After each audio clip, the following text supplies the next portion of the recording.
Good day, everyone. So today we are going to tackle about the global economy. So let's start with the definition of it. When we say global economy or world economy, it is the economy of all human in the world, referring to global economic system that includes all economic activity within nations and between nations, including production, consumption, economic management, exchange of financial values, and trade goods and services. So another is that the global economy, the economy of every country which is considered as a giant economic system. This also includes everything we all buy, sell, and own. So what are the benefits of global economy? One of the numerous benefits of global economy is free trade. So free trade is an excellent method for nation to exchange goods and services. It allows different countries to specialize in the production of those goods in which they have comparative advantages. When we talk about global economy, we're talking about interdependence of nations. When we say interdependence of nation, one nation depends on another for something, meaning this nation depends on the other to help their economy progress. And then, definitely, when we say global economy, it is linked with globalization. So, globalization is the process by which national and regional economies, societies, and cultures have become integrated through the global network of trade, communication, immigration, and transportation. So, what was global economy do? The global economy provide linkages between regions and nations of the world in a system of economic relationship. So, this relationship involves the exchange of goods, services, exchanging different nations' currencies, movement of people in search for better standard of living, and another is the financial flows across borders. Good day everyone! My assigned topic is global economy. But before we start, I introduce myself. My name is Jovenneth Bandola from ESF 1B, okay? Ano nga bang ibig sabihin ng global economy? Ang ibig sabihin ng global economy, ekonomiya ng mundo or ekonomiya ng mga bansa ng mundo. Yan po yung ibig sabihin ng global economy. Global economy. Economic globalization is a historical process that is the result of human innovation and technological progress. From the world historical process, meaning dati pa man, meron na nangyari na economic globalization, hindi man ganon siya napapansin or di pa siya too much prevalent. But meron na nangyari na economic globalization. Unlike to, din na talagang ramdam natin. It refers to the increasing integration of economies around the world, particularly through the movements of goods, services, and capital across borders. So, as we can see, in our own country, marami na nating relation sa ibang bansa, either culturally or in different aspect. Especially economically, we have different locks of relations of different countries around the world. And that's what we call integration of economies around the world. And that makes global economy. The phenomenon can thus have several interconnected dimensions such as 1. The globalization of trends of goods and services. So as we can see, to the human goods natin, especially in the Philippines, we export in different products, especially agriculture products, and in exchange, ganun din naman nag-i-import na mga products galing sa ibang bansa. In services kasi may pumupunta dong OFW para magbigay ng services, laborer and domestic helper, and that makes global economy. Number 2, the globalization of financial and capital markets. And as we can see, we have international monetary fund or different international banks. With that, meron tayong connections or we have import in that financial and capital markets, because we also a member of that institution, that World Bank, International Monetary Fund, and that makes global economy.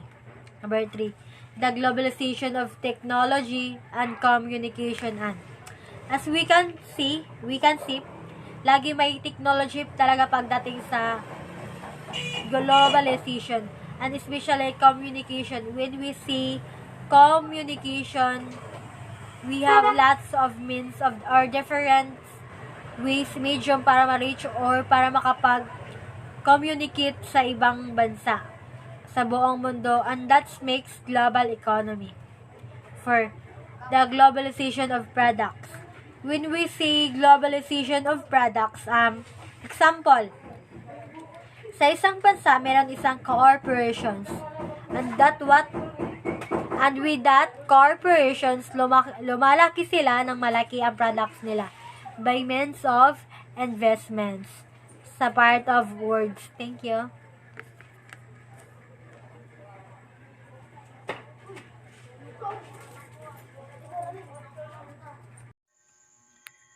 Good day, everyone. I'm going to tackle you. My assigned topic is called International Economics.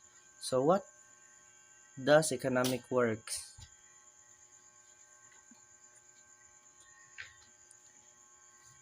International economics is concerned is with the effects upon economic activity from international differences in a productive resources and consumer preferences into international institution that affects them.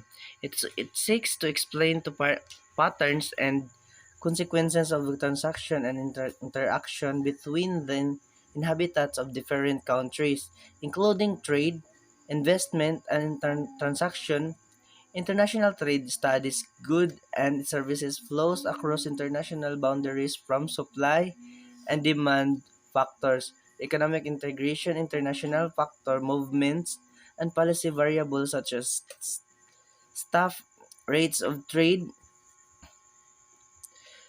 studies for flow of capital across international financial makers and effects of this movement on exchange.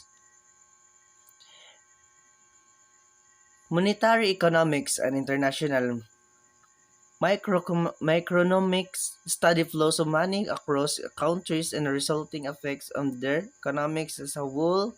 International politics economy subcategory. So, ang kabuhayang pandaigdig o ekonomiya pandaigdig o international ay nakatuon sa mga apekto ng gawaing pang-ekonomiya ng mga pagkakaibang pangdaigdig sa mga pagkukunan ng produksyon at mga kagustuhan ng mga taga-konsumo at mga institusyon na nakakapekto sa kanila.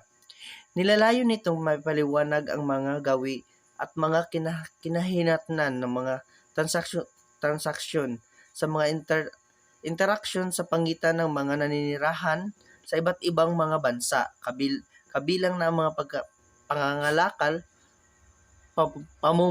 pamumuhunan at migrasyon. Pinag-aaral ng kanilang pandaigdig ang mga daloy ng kalakalan at mga serbisyo ng kahabaan ng mga hanggang pangdaigdigang pagmula sa mga bagay na panustos at pangangailangan sa integrasyon o pang-ekonomiya ng mga galaw ng mga bagay na panindidig at pagbabago-bago ng patakaran katulad ng halaga ng taripa at mga kuwato ng pang-aangkat.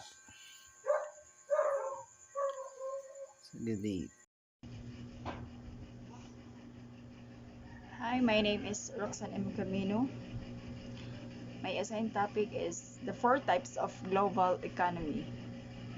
What are the four types of global economy? First, traditional economic system is an economic in which traditions, customs, and beliefs help shape the goods and services that economy produces, as well as the rule and manner of their distributions. We talk about traditional ay isang pang-ekonomiyang sistema kung saan ang mga tradisyon, kaugalian at paniniwala ay tumutulong sa mabuti at serbisyo ng ekonomiya, pati na rin ang patakaran at pamamaraan ng kanilang pamamahagi. A pure traditional economy that has no changes in how it operates. Example, kadalasan ang mga sentro sa kaligtasan ng pamilya ay maliliit na komunidad, usually center on survival. Families and small communities often make their own food, clothing, and household goods.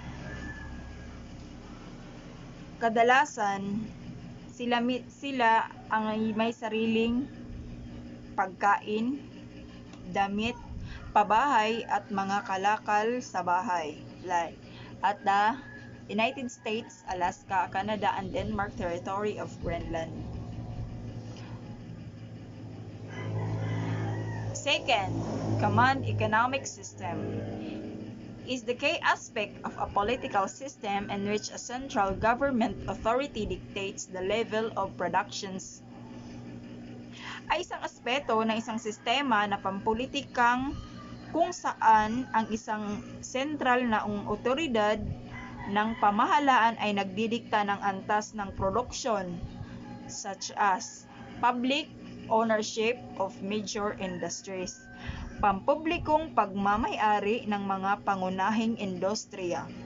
Second, government control of productions, level and distribution quotas.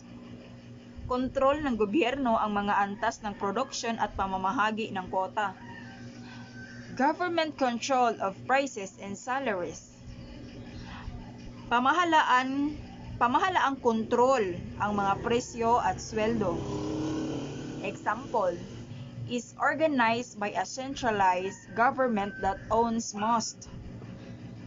Isang organisadong pamahalaan na pagmamay-ari ng isang karamihan kung hindi lahat ang mga negosyo ang mga opisyal. If not all businesses and host officials direct all the factors of production, direkta ang lahat ng mga kadahilanan ng produksyon. Like China, North Korea, and the former Soviet Union. Third, market economic system is an economic system in which economic decision and the pricing of goods and services are guided by the interactions of a country, individual citizens, and businesses.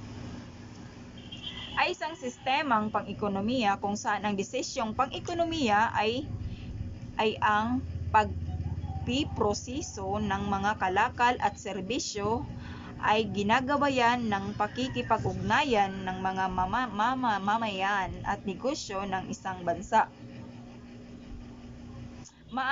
Maaaring may ilang intervention at gobyerno o sentral ng pagpaplano, ngunit kadalasan ang terminong ito ay tumutukoy sa isang ekonomiya na mas oriented sa pangkalahatan.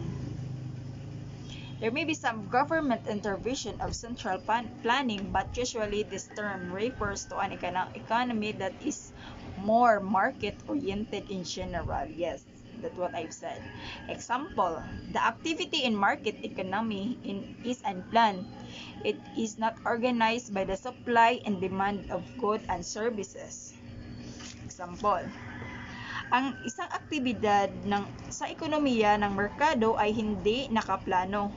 Ito ay hindi inorganisa ayon sa supply at demand ng mabuti at mga serbisyo.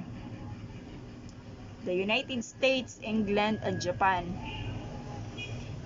Mixed system is a various defined as an economic system blending element of a market economy with element of a planned economy.